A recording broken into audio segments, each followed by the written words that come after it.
ஆகாஷ்வாணி என்னுயிர் தோழி. இன்றைய நிகழ்ச்சியில் சென்னை அறிவியல் மற்றும் தொழில்துறை ஆராய்ச்சி குழுமத்தின் கட்டமைப்பு பொறியியல் ஆராய்ச்சி மைய இயக்குனர் டாக்டர் என் ஆனந்தவல்லி அவர்களுடனான நேர்முகம் கேட்கலாம். உடன் உரையாடுபவர் கே வித்யாவதி. என்னுயிர் தோழிகளுக்கு அன்பான வணக்கம். நம்முடைய நிகழ்ச்சியில ஒவ்வொரு நாளும் ஒவ்வொரு புதிய துறையில சாதிக்கும் பெண்களை பத்தி தான் பார்த்துட்டு இருக்கோம். அந்த வகையில இன்னைக்கு நம்ம மீட் பண்ண போற பெண்மணி யார் தெரியுமா?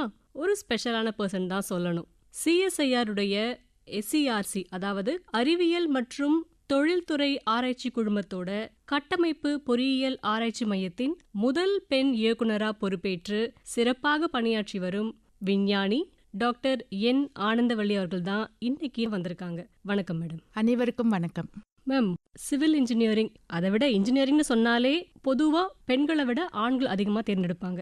அதுலேயும் சிவில் இன்ஜினியரிங், மெக்கானிக்கல் போன்ற சப்ஜெக்ட்ஸ்லாம் பெண்கள் சூஸ் பண்ணுறது ரொம்ப ரொம்ப குறைவு. அப்படி இருக்கும்போது சிவில் இன்ஜினியரிங், அதுலேயும் உட்பிரிவான ஸ்ட்ரக்சரல் இன்ஜினியரிங்கை நீங்கள் எப்படி சூஸ் பண்ணீங்க? சிவில் இன்ஜினியரிங்னு எடுத்துட்டிங்கன்னா அது வாழ்வியல் தொடர்பான ஒரு விஷயம். இப்போ வசிக்கணும்னா ஒரு வீடு தேவை, நம்மளுக்கு நல்ல சாலைகள் தேவை, கட்டுமானங்கள் தேவை. இது ஒரு பக்கம் இருக்க.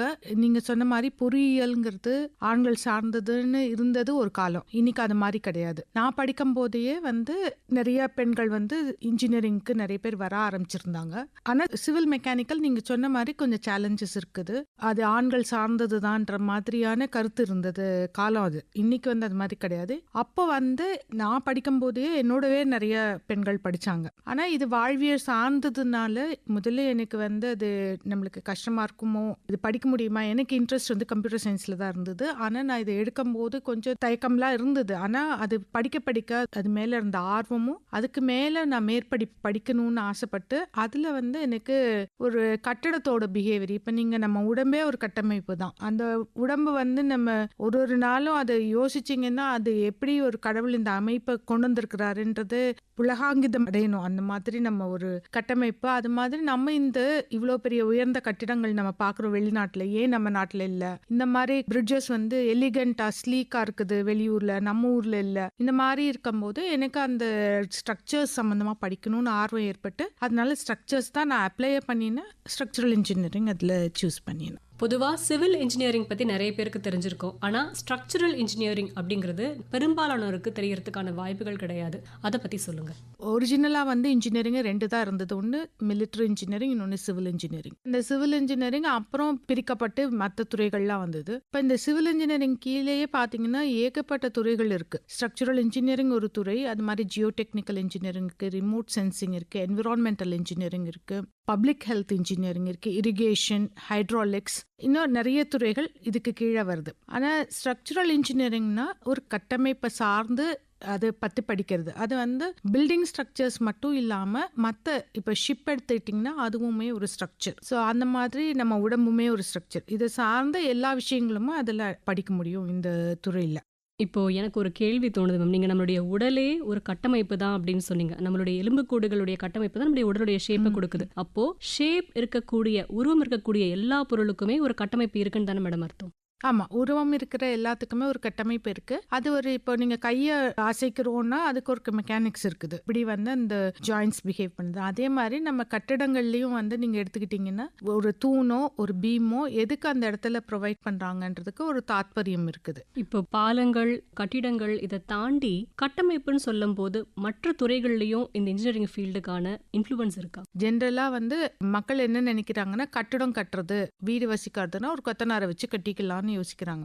அவரு பை எக்ஸ்பீரியன்ஸ் அவருக்கு இந்த ஒரு ஸ்பேஸ் இருந்ததுன்னா இவ்வளவு கொடுக்கலான்னு இருக்குமே ஒழிய, ஆனா அவர் கொடுக்கறது கரெக்டா இருக்கலாம், இல்லாமே போகலாம். ஆனா ஒரு பெரிய உயரமான கட்டிடங்கள் இல்ல கட்டமைப்பு பிரிட்ஜஸ் மாதிரி இருக்கிற இடத்துக்கு ஸ்ட்ரக்சரல் இன்ஜினியரிங் அவசியம். அந்த மாதிரி அனலைஸ் பண்ணி வேரியஸ் லோடு என்னென்ன சுமைகள் எதிர்கொள்ளக்கூடும் இந்த கட்டமைப்பு, அதுக்குண்டான டிசைன். பர்டிகுலரா உயரமான கட்டிடங்கள் போனீங்கன்னா காற்றழுத்தம் அதிகமா இருக்கும். பாலங்கள் மாதிரி போகையில நம்மளுக்கு வேற பியர்ஸ்ல நிறைய ஃபோர்ஸஸ் வரும். எர்த்குவேக் இருக்கிற ஒரு ஜோன்ல இருக்கிறீங்கன்னா அதோட லோடு எடுத்துக்கணும். ஸோ இதெல்லாமே கருத்துல கொண்டு தான் ஒரு ஸ்ட்ரக்சரல் இன்ஜினியர் ஒரு வடிவமைப்பை உருவாக்குவாங்க.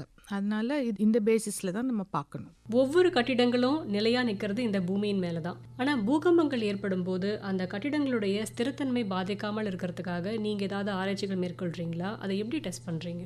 இருக்குது. இப்போ நீங்கள் எங்களோட நிறுவனத்திலே பார்த்தீங்கன்னா எங்களுக்கு வந்து எர்த்குவேக் லேப்னு இருக்குது. நம்ம வந்து ஒரு எர்த்குவேக்கை சிமுலேட் பண்ண முடியும். அந்த மாதிரி ஒரு ஃபெசிலிட்டி எங்ககிட்ட இருக்குது, ஷேக் டேபிள்னு. இது வந்து ஆசியாலே சொல்லலாம். இன்னும் 2 ஷேக் டேபிள் அருகருகே இருக்குது. ஒன்று வந்து 4 மீட்டர் பை 4, இன்னொன்று 2 மீட்டர் பை 2. ஸோ இந்த 2 இது இருக்கும்போது பல்வேறு வகையான கட்டமைப்புகளை இதில் வந்து நீங்கள் அமைத்து அது ஆராய்ச்சி செய்ய முடியும். உதாரணத்துக்கு எடுத்துக்கணும்னா இப்போ நியூக்ளியர் ரியாக்டர் இருக்குதுன்னா அது வந்து ஒரு பூகம்பம் வரும்போது எப்படி அது பிஹேவ் பண்ணுங்கிறத பார்க்கறதுக்கு நம்ம அதோட மாதிரிகளை இதில் வைக்கலாம். இல்லை ஒரு நீளமான பாலங்கள் இருக்குது அப்படின்னா அதை 2 பக்கத்தில் ஏதாவது வேறு வேறு இடத்துல இருக்கிற மாதிரி இருந்துச்சுன்னா எர்த்குவேக்கோட லோடு இன்டென்சிட்டி வந்து டிஃபர் ஆகும். ஸோ அதையும் நாங்கள் இதில் சிமுலேட் பண்ண முடியும். ஏன்னா 2 ஷேக் டேபிள் இருக்கிறதுனால. உதாரணத்துக்கு இந்த பைப்லைன் வந்து ரொம்ப நீளத்துக்கு போகும். ஒரு இடத்துல ஒரு பூகம்பமோட தன்மை இருக்கலாம், இன்னொரு இடத்துல இன்னொரு தன்மை இருக்கலாம். ஸோ ஆனால் இது 2த்தையும் இந்த பைப்லைனில் கனெக்ட் பண்ணியிருக்கும் போது அதையுமே இதில் ஆராய்ச்சி பண்ண முடியும். ஸோ அந்த மாதிரி பைப்லைனு, பேட்டரி ஸ்டோரேஜ் சிஸ்டம், இது எல்லாத்தையும் பூகம்பத்தோட தாக்கம் என்ன இருக்குங்கிறத படிக்கிறதுக்கான ஃபெசிலிட்டி, ஆராய்ச்சி பண்ணுறதுக்கான ஃபெசிலிட்டி எங்களோட இதில் இருக்குது. நான் சொன்ன மாதிரி எல்லாமே வாழ்வியல் தொடர்பு. எந்த ஒரு விஷயம் வேணும்னாலும் கடைசியில் ஒரு கட்டடம் வேணும், நம்மளுக்கு அதுக்கு ஒரு கட்டமைப்பு வேணும். அப்படின்றப்போ நாங்கள் எல்லா இடங்கள்லையும் இருக்கிறோம். ஆனால் எங்களோட ஸ்ட்ரக்சரல் இன்ஜினியரிங்கோட இம்பார்ட்டன்ஸ் எப்போ தெரிய வருதுன்னா ஒரு பேர் இடர் ஆனதுக்கு அப்புறம் தான் நம்ம வந்து இதை கருத்தில் கொள்ளாமல் பண்ணியிருக்கிறோம் அப்படிங்கிறத நம்ம உணர்றாங்க மக்கள். அப்போ வந்து ஆட்டோமேட்டிக்காக ஸ்ட்ரக்சரல் இன்ஜினியர்ஸோட இம்பார்ட்டன்ஸ் தெரிய ஆரம்பிக்குது. ஆனால் அதுக்கு முன் எச்சரிக்கையாகவே நம்ம இதை செஞ்சோம்னா நிச்சயமாக நம்ம பாதுகாப்பான கட்டிடங்களை உருவாக்க முடியும். இப்போ ஸ்ட்ரக்சரல் இன்ஜினியரிங் அப்படின்னு எடுத்துக்கிட்டோமா, அதில் நீங்கள் பார்க்க வேண்டிய மெயின் பேசிக்கான விஷயங்கள் என்ன? ஸ்ட்ரக்சரல் இன்ஜினியரிங்னு எடுத்துக்கிட்டிங்கன்னா இதுக்கு கீழே நிறைய துறை ஸ்பெஷலைசேஷன் இருக்குது. இப்போ நீங்கள் வந்து ஒரு கட்டமைப்பு இருக்குன்னா முதல்ல வந்து அதை ஒரு உருவம் கொடுக்கணும். நம்ம வந்து அந்த உருவம் வந்து ஃபர்ஸ்ட் வடிவமைப்பு. அந்த வடிவமைப்பு வந்து அது நல்ல ஸ்ட்ராங்காக இருக்குதா, அது எல்லா சுமைகளையும் எதிர்கொள்ளக்கூடியதாக இருக்குதான்றதுக்கு அனாலிசிஸ் பண்ணுறதுக்கு வேணும். இன்னைக்கு வந்து நிறைய சாஃப்ட்வேர்ஸ் வந்துருக்குது. அந்த சாஃப்ட்வேரில் நம்ம எப்படி நிஜத்தில் பார்க்குற ஒரு பொருளை எப்படி அதை உருவாக்க முடியும், ஒரு சாஃப்ட்வேரில் எப்படி ஐடியலைஸ் பண்ணி கொண்டு வருது. இது வந்து நம்ம நிஜத்தில் பார்க்குறோம், ஃபிசிக்கலாக இருக்குது. ஆனால் அதே வந்து இதோட எல்லா தன்மையும் சாஃப்ட்வேரில் நம்ம அந்த மாடலில் கொண்டு வரணும். இதை அனலைஸ் பண்ணி நம்ம கொடுத்துருக்கிற ஒரு இது வந்து சேஃப்னு கொண்டு வந்ததுக்கு அப்புறம் இதை நம்ம டெஸ்ட் பண்ணியே ஆகணும். ஸோ டெஸ்ட் பண்ணுறதுக்கு வந்து இப்போ நீங்கள் எர்த்குவேக் ப்ரோன் ஜோனில் இருக்குதுன்னா எர்த்குவேக் ரிலேட்டடான டெஸ்டிங் பண்ணணும். உயரமான கட்டிடங்கள் அப்படின்னு பார்த்தோம்னா காற்றினுடைய வேகமும் அதில் நிறைய பாதிப்புகளை ஏற்படுத்தும். அந்த மாதிரி கட்டிடங்களை கட்டும்போது, அதுவும் ரொம்ப உயரமாக கட்டும்போது காற்றை எந்த அளவுக்கு நம்ம கவனத்தில் எடுத்துக்கணும்? காற்றழுத்தத்துக்கான கோடல் ப்ரொவிஷன்ஸ் எல்லாம் இருக்கு. ஆனால் அதில் ரெகுலராக இருக்கிற ஸ்ட்ரக்சர்ஸுக்கு இருக்கும். நம்ம வித்தியாசமான ஒரு வடிவமைப்பை கொண்டு வரோம்னா அப்போ அதுக்கு உண்டான டெஸ்டிங்லாம் இந்த காற்று அழுத்தம் கால்குலேட் பண்ணுறதுக்கு நம்ம மாதிரிகள் வச்சு நம்மளோட விண்ட் டனல்னு இருக்கு, அதில் டெஸ்ட் பண்ணணும். எவ்வளவுதான் பார்த்து பார்த்து கட்டினாலும் ஒரு ஸ்ட்ரக்சர், ஒரு கட்டமைப்பு அப்படிங்கிறது கொஞ்ச நாள்ல வீக் ஆகி பலம் இழந்து கிராக்ஸ் வர ஆரம்பிக்குதுல்ல மேம், அது ஏன்? ஃபெட்டிக் லோடுன்னு ஒன்று இருக்குது. அது என்னென்னா இப்போ நீங்கள் ஒரு விஷயத்தை திருப்பி திருப்பி செய்கிறீங்கன்னா நம்மளுக்கு ஒரு சலிப்பு வரும். ஒரு விஷயத்தை டெய்லி பண்ண சொன்னீங்கன்னு வச்சுக்கோங்களேன், நம்மளுக்கு வந்து அது பிடிச்ச விஷயமா இருந்தாலே சலிப்பாயிடும். அதே மாதிரி கட்டிடங்கள், இந்த கட்டமைப்புகள் வந்து என்ன ஆகும்னா நீங்கள் திருப்பி திருப்பி ஒரே விஷயத்தை, அது ஒரே லோடு, ஆனால் அந்த ஹை இன்டென்சிட்டி இல்லாமல் லோ இன்டென்சிட்டியில். ஒரு உதாரணத்துக்கு சொல்லணும்னா ஒரு பீம் இருக்குது, அதுக்கு கெப்பாசிட்டி வந்து 100 டன்ஸ்ன்னு வச்சுக்கிட்டிங்கன்னா நம்ம வந்து ஒரு 50 டன்ஸே ரிப்பீட்டடாக, ஆனால் 100 டன்ஸுங்கிறது டபுள் த அமௌண்ட் அதோட கெப்பாசிட்டி. ஆனால் குறைஞ்ச அளவுலேயே திருப்பி திருப்பி இதே லோடு போடையில் அது கொஞ்சம் சளிப்படைஞ்சிரும். அப்போ அது வந்து கிராக் ஆக ஆரம்பிக்கும் அந்த மாதிரி ரிப்பீட்டட் லோட்ஸில். ஸோ இதுக்கு ப்ராக்டிக்கல் சொல்லணும்னா ரயில்வே தண்டவாளங்கள் இருக்குது இல்லையா, தண்டவாளத்தில் வந்து ரயில் போயிட்டே இருக்கும். ஸோ இந்த ரயில் வந்து ரிப்பீட்டடாக போகும்போது இந்த இதில் கிராக் உருவாகிறதுக்கான வாய்ப்பு இருக்குது. அந்த ஆக்சுவலாக அது மொமெண்ட்ரியாக தான் போகும் அந்த ட்ரெயின். அதோட லோடுக்கு மல்டிபிள் டைப் கெப்பாசிட்டியில் தான் டிசைன் பண்ணியிருப்பாங்க. ஆனால் இந்த லோடு திருப்பி ரிப்பீட்டடாக வர்றதுனால அது கிராக் உருவாகிறதுக்கு வாய்ப்பு இருக்குது. ஸோ இந்த மாதிரி ஸ்பெஷலைஸ்ட் லோட்ஸ் இப்போ நீங்கள் வந்து ஒரு டிஃபென்ஸ் சார்ந்த ஒரு விஷயத்துக்கு போனீங்கன்னா பாதுகாப்பு சம்மந்தமாக வரும்போது அது வந்து இந்த பாம் பிளாஸ்ட் இல்லைன்னா ஒரு இம்பேக்ட் லோடு இருக்குது, இதெல்லாம் நம்ம எதிர்கொள்ளணும்னா அதுக்கு ஸ்பெஷல் டிசைன்ஸ் இருக்கு. ஸோ இது எல்லாத்தையும் நம்ம வந்து ஃபர்ஸ்ட் அனலைஸ் பண்ணி ஒரு இதுக்கு தனித்தனி துறைகள் இருக்கு. ஸோ இதுக்கப்புறம் உருவாக்குறோம் ஒரு கட்டமைப்பை. ஒரு கட்டிடமோ ஒரு பாலமோ கட்டி முடிச்ச பிறகு அதுக்கான மெயின்டெனன்ஸ் அப்படிங்கிறது எந்த அளவுக்கு முக்கியம்னு நினைக்கிறீங்க? கட்டமைப்பை உருவாக்கி டிசைனு எல்லாத்தையும் பண்ணினதுக்கு அப்புறம் ஆக்சுவல் ஸ்ட்ரக்சர் வந்ததுக்கு அப்புறம் அதை அப்படியே விட்டுட முடியாது. ஏன்னா பீரியாடிக்கலாக மானிட்டர் பண்ணணும். எப்போவுமே நீங்கள் இப்போ கோயிலில் பார்த்தீங்கன்னா கூட 12 வருஷத்துக்கு ஒரு வாட்டி கும்பாபிஷேகம் பண்ணுவாங்க. எப்போ பண்ணுவாங்க? அதை சீரமைத்து கும்பாபிஷேகம் நடத்துவாங்க. அது வந்து எதுக்குன்னா அந்த மெயின்டெனன்ஸ் இல்லைன்னா பாழாயிடும் அந்த கட்டிடம். ஸோ அந்த மெயின்டெனன்ஸ்க்கு வந்து நிறைய விஷயங்கள் இருக்கு. ஒன்று வந்து ஸ்திரத்தன்மையை பார்க்கறது ஒன்று இருக்குது, கண்டிஷன் அசஸ்மெண்ட்டு. இன்னொன்று வந்து இப்போ மூமெண்ட்டாக இருக்கிற லோட்ஸுக்கு கீழே டைனமிக் வைப்ரேஷன்ஸ் அந்த இடத்துல இருக்கிறதுலையும் பார்க்கறதுக்கான ஸ்ட்ரக்சரல் ஹெல்த் மானிட்டரிங். அதுவும் நம்ம எப்படி ஹெல்த் செக்அப் பண்ணிக்கிறோம் இல்லையா, அதே மாதிரி ஒரு அந்த கட்டமைப்புகளையும் வந்து பீரியாடிக்கலாக செக்அப் பண்ணி அதில் வந்து ஏதாவது ஒன்று குறையுதுன்னா அதை சீர் செய்யறதுக்கான வாய்ப்பு, அதுக்கு உண்டான சொல்யூஷனையும் நம்ம கொடுக்கும். ஒரு கட்டிடம் கட்டுறதுக்கு அடிப்படை அந்த கட்டுமான பொருட்கள், அந்த மூலப்பொருட்கள் முன்னாடி இருந்த காலத்துக்கும் இப்போ இருக்கிறதுக்கும் நிறைய வேறுபாடுகள் இருக்கு. அதை பத்தி சொல்லுங்க. இந்த மூலப்பொருள்னா ஆதியில வந்து நம்மளுக்கு கான்கிரீட், ஸ்டீலு இதுதான் யூஸ் பண்ணிக்கிட்டு இருந்தோம். இன்னைக்கு வந்து இந்த கான்கிரீட்டுக்குள்ள சாண்ட், நீங்க ரிவர் சாண்ட் தான் யூஸ் பண்ணணும். ஆனால் அது அவைலபிலிட்டி கம்மியாக இருக்கும்போது ஆல்டர்னேட் மெட்டீரியல்ஸ் அதுக்கு உள்ளான ஆராய்ச்சியும் நாங்கள் பண்றோம். இது போக மறுசுழற்சி முறையில், ஏன்னா இன்னைக்கு சர்க்குலர் எக்கானமி இல்லைன்னா நம்ம வந்து ஒரு பொருளை வந்து எதுவுமே வேஸ்ட் கிடையாது, அந்த வேஸ்ட்டையும் திருப்பி யூஸ் பண்ணணும், சஸ்டெயினபிளாக கொண்டு போகிறதுக்கான அந்த முயற்சிகளும் அதுக்கு உண்டான துறையும் நாங்கள் செய்கிறோம். இது வந்து கான்கிரீட் சம்மந்தமாகவும் இருக்குது, இன்னொன்று வந்து ஸ்டீல் சம்மந்தமாகவும் இருக்குது, காம்போசிட் சம்மந்தமாகவும் இந்த துறைகள்லாம் இருக்குது. இது போக சிலது வந்து ஸ்பெஷலைஸ்டாக இருக்கும். மின் கோபுரங்கள், இப்போ பார்த்தீங்கன்னா மின் கோபுரங்கள் அதில் வந்து எலக்ட்ரிசிட்டி பாஸ் ஆகிட்டு இருக்கும். இந்த மின் கோபுரங்களை வந்து வடிவமைக்கணும், அதை டெஸ்ட் பண்ணணும், அதுக்கு உண்டான ஃபெசிலிட்டியும் எங்ககிட்ட இருக்குது. ஸோ இந்த மாதிரி வெவ்வேறு துறைகள் இன்னும் வந்து தியரிட்டிக்கலாக பண்ணுறதுக்கான நாலேஜ் எங்ககிட்ட இருக்குது பை எக்ஸ்பீரியன்ஸ். அதுக்கு அடுத்தது வந்து அறிவியல் சார்ந்து, அடுத்தது வந்து இதையே வந்து டெஸ்ட் பண்ணி இது ரெண்டையும் ரிலேட் பண்ணி எப்படி நாங்கள் கைட்லைன்ஸு இல்லைன்னா ஒரு சொல்யூஷன்ஸ் இது எல்லாமே எங்ககிட்ட இப்போ டெக்னாலஜி நிறைய வளர்ந்துருக்கு, நிறைய விஷயங்கள் நம்மளால 3Dல வரைஞ்சி பார்த்துக்க முடியும். ஆனால் நீங்கள் படித்த காலகட்டத்திலலாம் அந்த அளவு டெக்னாலஜி டெவலப்மெண்ட் கிடையாது. அப்படி இருக்கும்போது நீங்கள் எதிர்கொண்ட சவால்கள் என்ன மேம்? இப்போ நீங்கள் வந்து சிவில் இன்ஜினியரிங் பொறுத்த வரைக்கும் கற்பனை திறன் நிறைய வேணும். ஏன்னா நாங்கள் முதல் ஆண்டு படிக்கும்போது இன்னைக்கு இருக்கிற மாணவர்கள் வந்து மேபி சிவில் இன்ஜினியரிங் ஸ்டூடெண்ட்ஸ் படிப்பாங்களா இருக்கும், மற்ற கம்ப்யூட்டர் சயின்ஸ் எலக்ட்ரானிக்ஸ் இருக்கிறவங்களுக்கு இது தேவையில்லைன்னு இல்லாமல் இருக்கும். ஆனால் நாங்கள் படிக்கும்போது முதல் ஆண்டில் வந்து எல்லாருமே இன்ஜினியரிங் ட்ராயிங்னு ஒன்று படிப்போம். இன்ஜினியரிங் ட்ராயிங்க்கு முழுக்க முழுக்க நம்மளுக்கு கற்பனை திறன் இல்லாமல் பண்ண முடியாது. ஏன்னா அந்த காலத்தில் எங்களுக்கு வந்து மினி டிராஃப்டர் இல்லை T ஸ்கொயர் வச்சு தான் வரைய முடியும். அப்போ கற்பனை திறன் நிறைய வேண்டி இருந்தது. இப்போ வந்து எல்லாத்தையுமே நீங்கள் கம்ப்யூட்டரில் விஷுவலாக பார்க்க முடியும். ஆனால் அந்த விஷுவலாக பார்க்குறதுலையும் நம்ம அண்டர்ஸ்டாண்ட் பண்ணிக்கணும்னா அதுக்கு வந்து நிறைய அந்த அனுபவமும் வேணும், கற்பனை திறனும் நிறைய வேணும்.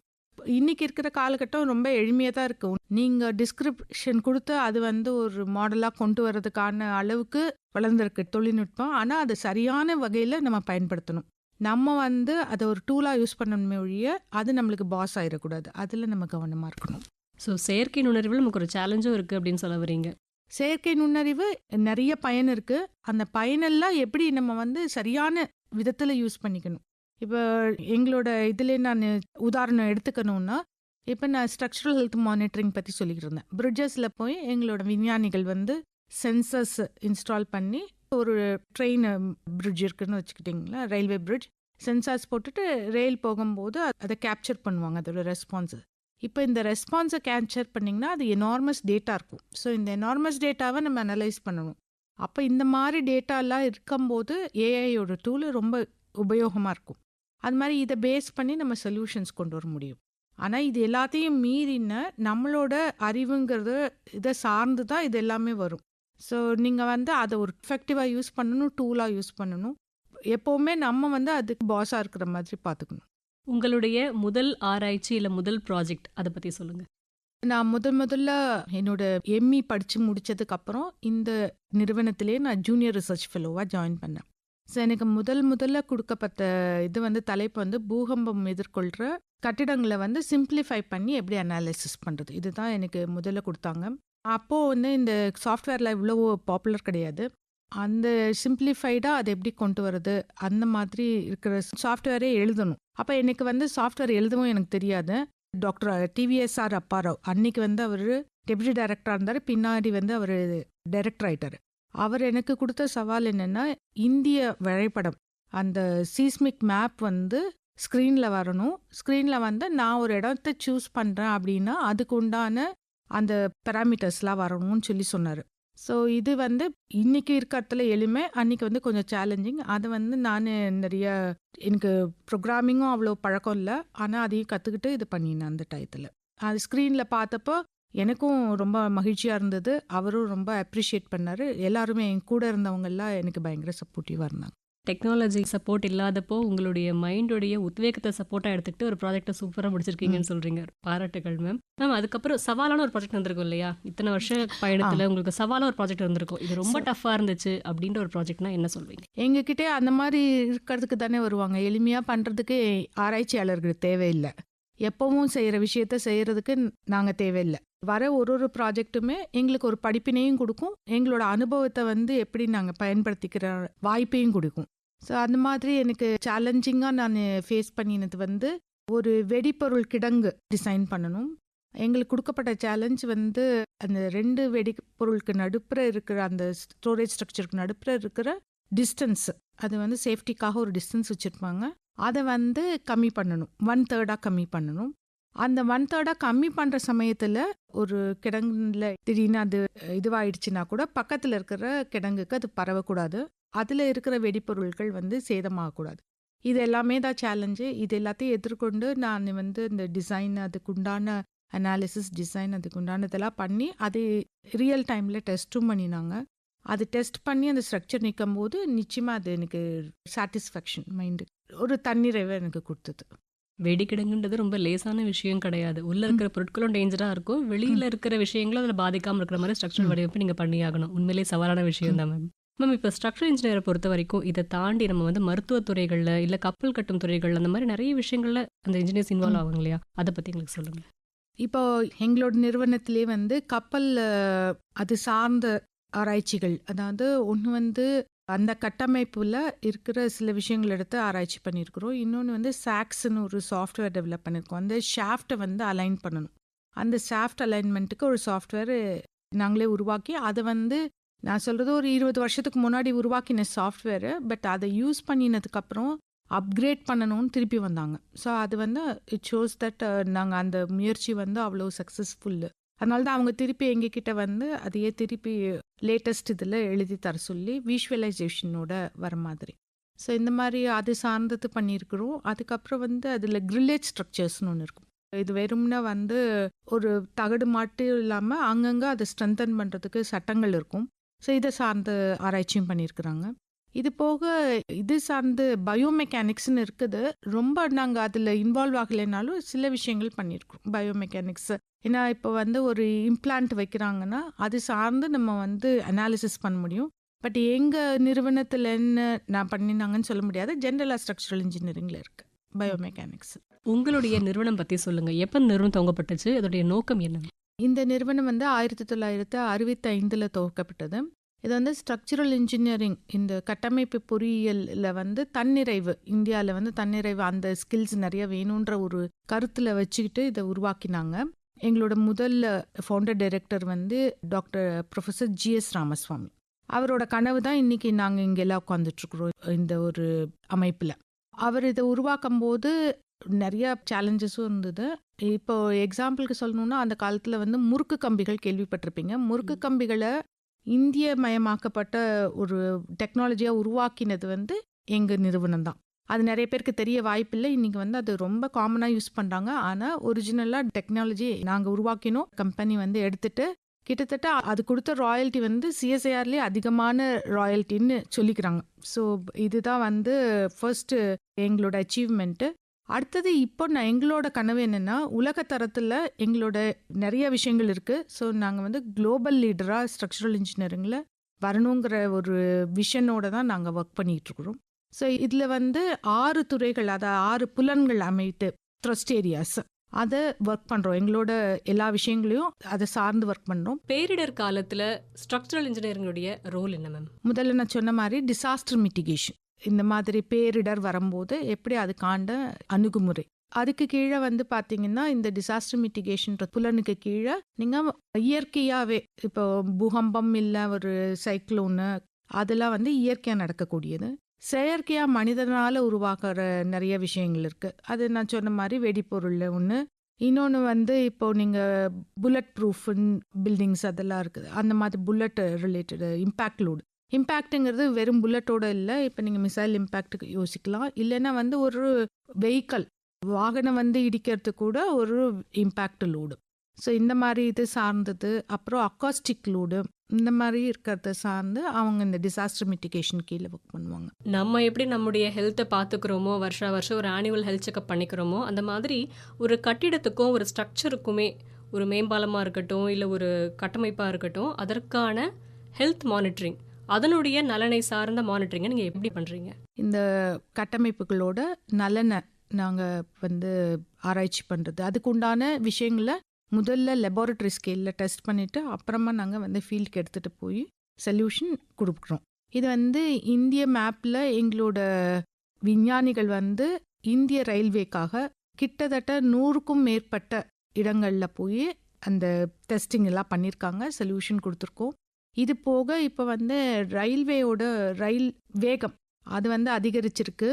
அதே மாதிரி லோடு, நம்ம முன்னாடி அவங்க கட்டும்போது 50-60 வருஷத்துக்கு முன்னாடி கட்டும்போது இருந்த அந்த சுமை அதுவும் இன்க்ரீஸ் ஆயிருக்கு, ஸ்பீடு அதுவும் இன்க்ரீஸ் ஆயிருக்கு. ஸோ இப்போ இருக்கிற இந்த கட்டமைப்பெல்லாம் திருப்பி நம்ம அதே இடிச்சிட்டு புதுசாக உருவாக்க முடியாது. ஸோ இந்த கட்டமைப்பை வந்து அது தாங்கக்கூடுமா அப்படிங்கிறத பார்த்துட்டு, அப்படி அது தாங்கக்கூடுறதுல அந்த மாதிரி இருக்கிறதுல ஏதாவது இடர்பாடுகள் இருக்குன்னா அதை எப்படி சரி செய்கிறது. ஸோ இந்த மாதிரி நாங்கள் வந்து ஒரு எப்படி அதை ரெடியூஸ் பண்ணுறதுக்குன்றதுக்கு ஒரு சொல்யூஷன் கொடுத்துருக்கோம். ஷாக் டிரான்ஸ்மிஷன் யூனிட்னு ஒன்று இன்ஸ்டால் பண்ணி அதையும் டெஸ்ட் பண்ணி எங்களோட கைட்லைன்ஸ் கொடுத்துருக்கோம், எப்படி வந்து இந்த ஸ்ட்ரக்சர்ஸை இது பண்ணிக்க முடியும். மேம்பாலங்கள் கட்டிடங்களை தாண்டி வேற என்ன கட்டமைப்புகள்லாம் இருக்கு? பல்வேறு விதமான கட்டமைப்புகள் இதில் ஸ்டீல் பிரிட்ஜஸ் இருந்திருக்கு, கான்கிரீட் பிரிட்ஜஸ் இருந்திருக்கு, காம்போசிட் பிரிட்ஜஸ் இருந்திருக்கு, நேராக இருக்கிற பிரிட்ஜஸ் இருந்திருக்கு, கொஞ்சம் வளைவு தன்மை உள்ள பிரிட்ஜஸ் இருந்திருக்கு. இது எல்லாமே பண்ணியிருக்காங்க. அது மாதிரி இது எப்படி இந்த வாழ்நாளை நீட்டிக்கிறது. ஸோ ஏன்னா நம்ம இவ்வளோ ஸ்பெண்ட் பண்ணி ஒரு கட்டமைப்பை உருவாக்கும் போது அது வந்து நம்ம ஒரு டிசைன் லைஃப்னு இருக்கும், அதையும் எப்படி எக்ஸ்டெண்ட் பண்ணுறது. ஸோ இதுதான் வந்து அந்த துறையில் பண்ணுறாங்க. அடுத்தது வந்து அட்வான்ஸ்ட் மெட்டீரியல்ஸ் லெபார்டரி. அகெயின் வந்து புது புது மெட்டீரியல்ஸ் நம்மளுக்கு தேவை. இன்னைக்கு காலகட்டத்தை அட்ரஸ் பண்ணுற மெட்டீரியல்ஸ் வேணும். அது மாதிரி வந்து இந்த சில டைம் நம்ம இயற்கையிலேருந்து எடுக்கிற பொருள் கிடைக்காதப்ப மறுசுழற்சியில் நம்ம எப்படி இதெல்லாம் கொண்டு வர்றது, ஆல்டர்னேட் மெட்டீரியல்ஸ், இதெல்லாம் சம்மந்தமான ஆராய்ச்சிகள் அவங்க பண்ணுறாங்க. இப்போ ஹை ஸ்ட்ரென்த் ஸ்டீல் அதுக்கு ரிலேட்டட். ஏன்னா இது வந்து ஆராய்ச்சி இருந்து ஒரு உபயோகம் இருந்தால் தான் மக்களும் அது வந்து மேனுஃபேக்சரர்ஸும் உருவாக்குவாங்க. அதுக்கு உண்டான கைட்லைன்ஸ் இருந்ததுன்னா ஸோ அதில் ஒர்க் பண்ணுறாங்க. அது ஸ்பெஷல் அண்ட் மல்டி ஃபங்க்ஷனல், நான் முன்னாடி சொன்ன மாதிரி மின் கோபுரங்கள். இப்போ வந்து ஒரே ஸ்ட்ரக்சர் வந்து அது சென்சாராகவும் ஒர்க் பண்ணும், அதுவே சுமையும் எதிர்கொள்ளும். இந்த மாதிரி விஷயங்கள் எல்லாம் அது சார்ந்தது. நானோ லெவல்லேருந்து மேக்ரோ லெவல், அதாவது நம்ம ஒரு மீள் நுண்ணாள் அளவுக்கு ஒரு விஷயத்தை பார்த்தோன்னா ஏன் இந்த கிராக் பெருசாக வரதுன்னு நம்மளுக்கு தெரியுது. ஆனால் எங்கே ஒரிஜினேட் ஆகுதுன்னா அந்த லெவலில் போய் பார்க்கும்போது அந்த ஃபோர்ஸ் அந்த எக்ஸீட் ஆகும்போது அது அங்கே ஸ்டார்டிங்கில் வரதை எப்படி சரி செய்யறது, அந்த லெவல்லே சரி செஞ்சோன்னா அது எப்படி மேல் லெவலுக்கு மேக்ரோ லெவலுக்கு கொண்டு வருது. இந்த ஆராய்ச்சியும் பண்ணுறோம். ஸோ இது ஸ்பெஷல் மல்டி ஃபங்க்ஷனல் ஸ்ட்ரக்சர்ஸ். அடுத்தது இன்னைக்கு நம்மளுக்கு காலகட்டத்தில் நம்மளுக்கு ரெனியூவபிள் எனர்ஜி வேண்டியிருக்கு, எனர்ஜி சார்ந்த நிறைய கட்டமைப்புகள் தேவைப்படுது. அதை கருத்தில் கொண்டு புதுசாக எனர்ஜி இன்ஃப்ராஸ்ட்ரக்சர்னு ஒரு துறையும், அப்புறம் ஆஃப் ஷோர். ஏன்னா நம்ம நாட்டை பொறுத்த வரைக்கும் பெரிய நீண்ட கடற்கரை உடைய நாடு. ஸோ இதை வந்து எப்படி எக்ஸ்ப்ளோர் பண்ணுறது, ஏற்கனவே ஆஃப் ஷோரில் நிறைய ஸ்ட்ரக்சர்ஸ் இருக்குது.